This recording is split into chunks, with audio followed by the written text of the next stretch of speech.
Doctor Niyas Nasees dentofacial orthopaedic dental clinic Chullickal. Doctor Niyas Nasees new smile dental clinic Kumbalangi വഴി.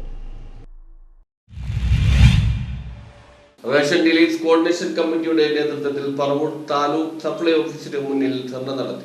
ജനുവരി 27 മുതൽ സംസ്ഥാനത്ത് ration കടകൾ അടച്ചിട്ട് വ്യാപാരികൾ അനിശ്ചിതകാല സമരം നടത്തുന്നതിന്റെ ഭാഗമായി ration dealers coordination committee Paravur താലൂക്കിന്റെ നേതൃത്വത്തിൽ പറവൂർ താലൂക്ക് സപ്ലൈ ഓഫീസിന് മുന്നിൽ ധർണ നടത്തി. Coordination committee chairman KS Paulose, സംഘടനാ നേതാക്കളായ M. Abdulsalam, PC Anilkumar, Shelly Puthussery, VC Rajesh, K. Devarajan, VK Karthikeyan, K. Sameer എന്നിവർ പ്രസംഗിച്ചു.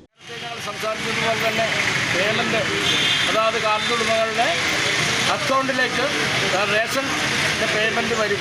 അങ്ങനെ വന്നാൽ നാളെ ഈ സംവിധാനം ഇല്ലാതാകും.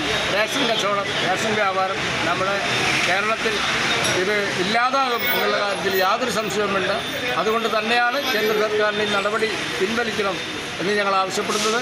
അതേപോലെ തന്നെ ഞങ്ങളുടെ ആവശ്യങ്ങൾ അംഗീകരിക്കാൻ ഇവിടുത്തെ ഭരണാധികാരികളും ഗവൺമെൻറ് തയ്യാറാകണം.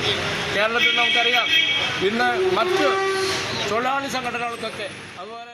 News bureau, Paravur.